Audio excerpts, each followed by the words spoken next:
Hey everyone, what's going on? Welcome back to another video. This one we're talking all about MyFitnessPal. Is it worth getting? Does it help you lose weight? Why people aren't losing weight when they use it?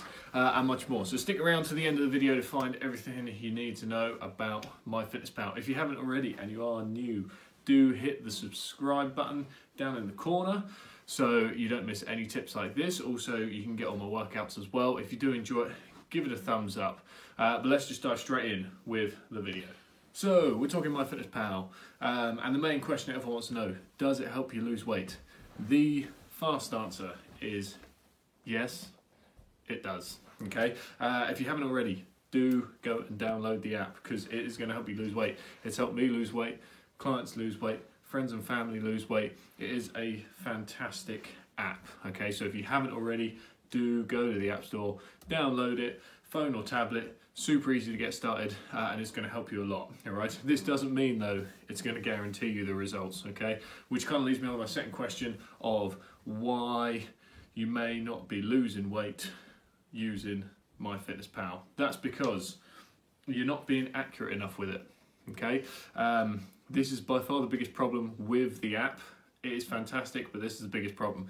MyFitnessPal is basically a calculator. Yeah, so let's just take an actual calculator as an example. Say you're trying to work out 5, add 5, and you go to put that in the calculator and you accidentally put 5 times 5. Okay, the calculator has given you the correct answer. What comes up on the screen, 25, is the correct answer.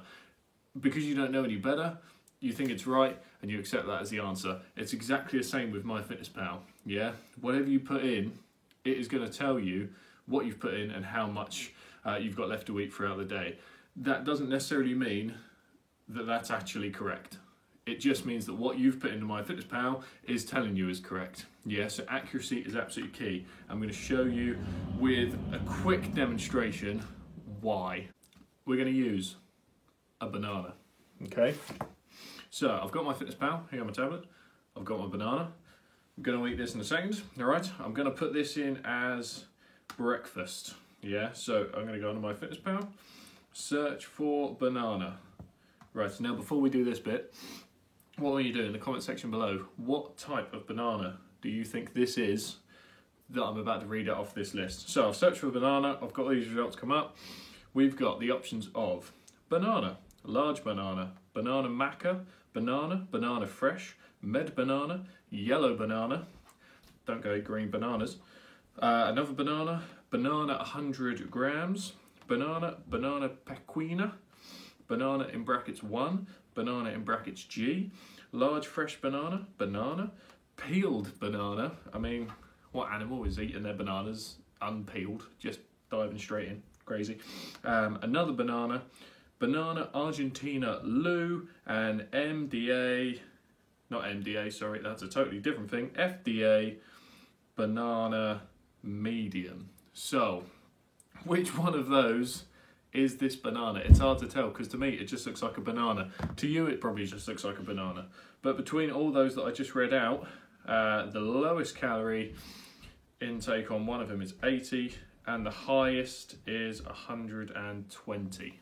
So that is a 40 calorie difference just with a banana. If you're putting 10 things in MyFitnessPal throughout the day, that's 400 calories. Okay, so there are a couple of things you can do to try and make this as accurate as possible. One, get yourself some scales. Okay, weighing out your bananas. There was a few on there that said 100 grams. If you happen to have a banana that's 100 grams, you can work out the calories. If not, you can work out how close to the calories it should be. Yeah, that's the same with anything. If you're weighing cereals, meals, just anything, if you can weigh them, then you're going to be 100% more accurate. There's another thing you can do as well on MyFitnessPal.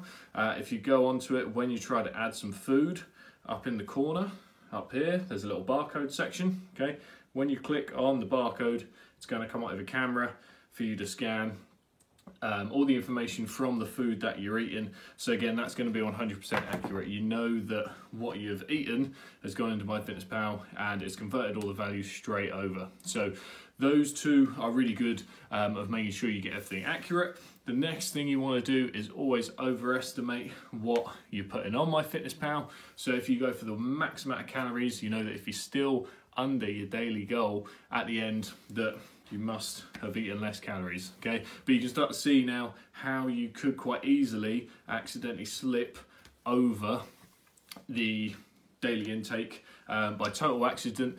What you put in MyFitnessPal is just misleading you and you're not losing weight because of it. Another thing you need to watch out for when using MyFitnessPal is oils. With these, they're the biggest killer of a diet, okay? People use these to cook with. They're hidden calories that you might not put in to MyFitnessPal. There's quite a lot of calories in them, potentially from anywhere from 20 up to 60, depending on what you're making, depending on how much oil you're using. But again, these are all hidden calories, yes? So that daily intake starts creeping up, all right? Just with things that you haven't put in. Another one is sauces. Again, people don't put in the sauces that they add in, they just whack it on the plate. And don't add the calories on. Yeah, so these two you do need to remember to put in. If you don't put those in, I'll say again, there's calories on the screen are going to be going down or staying the same even, whereas the calories that you're actually eating creeping up closer to that daily intake goal. So you think you've got all these calories to play with, when in actual fact, you've had them all. Lastly, the thing that's stopping you from losing weight with MyFitnessPal is you're not being consistent enough with it. It's the same with any diet. If you're not being consistent, you're not going to lose weight. We all know weight loss doesn't happen overnight. It's something that takes time and dedication. You need to be consistent with it, and if you're not going to see those results. So do make sure you keep inputting all your foods, be as accurate as possible with it. If you're not consistent, and even if you take 1 day out, 2 days out, because you're not accountable and you can't see how much food you have left to eat within the day, there's a very, very good chance that what you're going to do is just eat loads of food because you're not accountable. You've completely forgotten about it. You don't even remember how many calories you were meant to eat in a day. You're just eating food for the sake of eating food. So do make sure you are consistent with what you're putting in there. And that's it, simple as that. MyFitnessPal, sorted. That is how you're going to guarantee you're going to lose weight using MyFitnessPal. Give us a like for the amount of times I said MyFitnessPal in this video. If you haven't already, do hit the subscribe button. If you have any other questions about it, then also comment down below with anything else. Okay, next workouts are coming out later on this week, so be sure to check out for them, and new tip videos are coming out soon. See you on the next one.